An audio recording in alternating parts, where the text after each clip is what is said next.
Selon une étude de 2013, la France est le pays d'Europe qui a le plus haut taux de mortinatalité.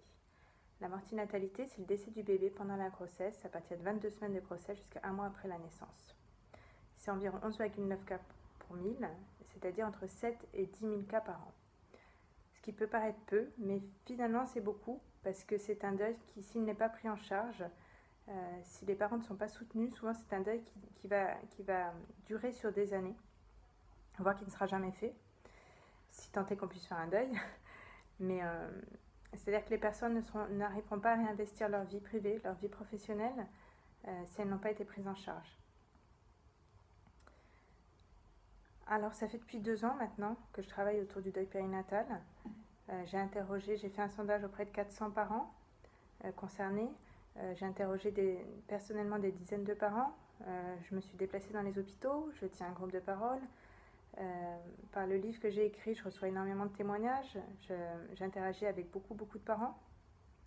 Et j'ai dernièrement interagi avec beaucoup d'entreprises pour essayer de voir, eux, ce qu'ils faisaient lors de la prise en charge des personnels qui a vécu ce genre de deuil.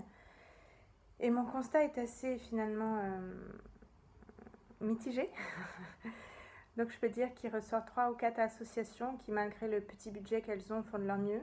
Elles mettent en place des belles initiatives dans l'idée de soutenir les parents, d'une reconnaissance au niveau des pouvoirs publics, une sensibilisation du public également.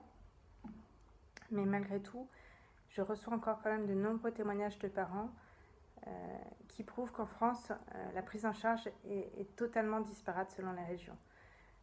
Il n'y a aucune uniformité sur la prise en charge des parents qui vivent un deuil périnatal. C'est-à-dire qu'il y a des régions où il n'y a pas d'association. Donc ça, c'est pas la faute des associations, parce que les associations viennent juste suppléer ce que l'État n'est pas capable de faire. Il y a des régions où les personnes accouchent et le personnel soignant n'est pas formé. Alors souvent parce que l'hôpital n'a pas les moyens pour former son personnel. Alors lorsque le personnel n'est pas formé, ça veut dire que la prise en charge dès le départ est souvent mal faite. C'est-à-dire, par exemple, le personnel ne va pas oser pleurer devant la personne, il va avoir des paroles maladroites, type vous êtes jeune, vous en aurez un autre. Après, ça va être le personnel de la mairie qui peut être mal formé ou pas formé du tout. C'est-à-dire que une fois que les parents ont dû faire les formalités à l'hôpital, ils vont en mairie pour indiquer le prénom de l'enfant sur les livret de famille. Là, s'ils tombent sur un personnel qui n'est pas au courant qu'on peut le faire à partir de 15 semaines de grossesse, c'est à nouveau des difficultés. Il faut à nouveau s'expliquer alors qu'on est dans une situation de grande fragilité avec une forte charge émotionnelle. Ça peut être le personnel de la CAF. Ce que je constate, c'est que voilà, une énorme disparité et des parents qui se retrouvent totalement démunis, avec aucun interlocuteur vers qui se tourner pour obtenir de l'aide, pour obtenir du soutien. Pourquoi ? Pourquoi ? Parce que 10 000 c'est peu, mais c'est quand même beaucoup. Parce que le deuil reste un tabou en France. Parce que même si aujourd'hui, selon une étude du Crédoc, 42% des Français sont en deuil, le deuil reste un sujet tabou. Alors je pense que ça s'explique par plein de raisons, par la culture de notre société actuelle qui est de la consommation. On ne vieillit pas, on ne meurt pas. Donc on ne fait que se distraire et compenser, ce qui fait que le deuil c'est un sujet dont on ne parle pas, ou peu, ce qui est compliqué pour le deuil périnatal parce que c'est un deuil complexe, c'est le deuil d'un enfant que les autres ont rarement vu. Donc ils n'ont pas partagé de souvenirs avec cet enfant, ce qui amplifie en fait le déni qu'il peut y avoir pour l'entourage, ce qui place les parents dans des situations de grande difficulté, c'est-à-dire qu'ils ne peuvent pas se retourner ni vers des institutions, ni vers des associations lorsqu'il n'y en a pas dans leur région, ni vers leur entourage. Alors c'est pas la faute de l'entourage non plus, parce qu'en France on parle peu de ce sujet-là. On va parler de développement personnel, on va parler de méditation en pleine conscience, de massage, des choses comme ça. Mais du deuil réellement, c'est-à-dire les questions existentielles, ontologiques, on en parle peu. Parce que c'est pas très, je pense que ça doit pas être très glamour. Et pourtant, c'est un sujet essentiel. Et pour preuve, le nombre de parents que j'ai pu rencontrer, lorsqu'ils ont réussi à réinvestir leur vie, à intégrer en fait cet événement dans leur vie, c'est-à-dire sans le nier, mais vraiment en traversant, en comprenant ce qui s'est joué dans ce deuil, en faisant face aux remises en question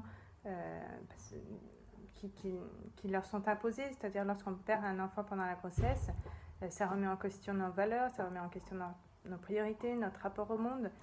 Et bien souvent, ces personnes-là, ça devient des personnes qui sont vraiment qui sont conscientes de leur finitude parce qu'elles savent qu'en fait tout peut s'arrêter du jour au lendemain. Donc ça fait des gens qui sont vraiment tout sauf déprimants et tout sauf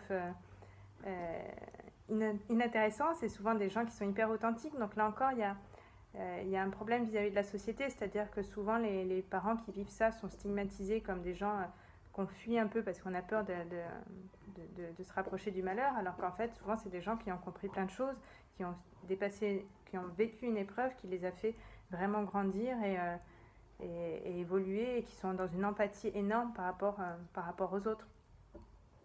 Donc voilà, j'espère que les mentalités vont évoluer, ça commence. Voilà, comme je disais au début, il y a des associations qui ont des super initiatives.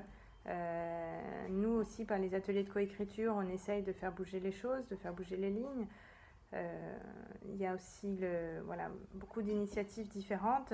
Maintenant, le tabou, pour avoir échangé avec beaucoup de sociétés, de DRH, de sociétés, de RSE aussi, responsabilité sociétale entreprise, le tabou c'est incroyable. À partir du moment où on parle de deuil, c'est comme si on mettait une alarme en route. Enfin, tous les voyants sont au rouge, c'est la catastrophe. Alors qu'en fait, en parler, ça ne nous fait pas mourir. Au contraire, ça nous rend encore plus vivants parce qu'on réalise à quel point tout ça peut être fragile. Alors j'espère que par ces vidéos et le fait de libérer la parole autour de ça, on va réussir à sensibiliser les pouvoirs publics pour qu'à partir des prochaines années, des prochains mois peut-être, tous les parents soient pris en charge et le choix, parce que c'est vraiment mon combat, c'est que les parents aient le choix d'être pris en charge ou non et qu'ils puissent se tourner vers des personnes qui savent les aider, qui peuvent les aider. Parce que selon moi, le deuil périnatal est un problème de société, c'est un problème collectif. Et il n'y a qu'ensemble qu'on va réussir à faire bouger les lignes.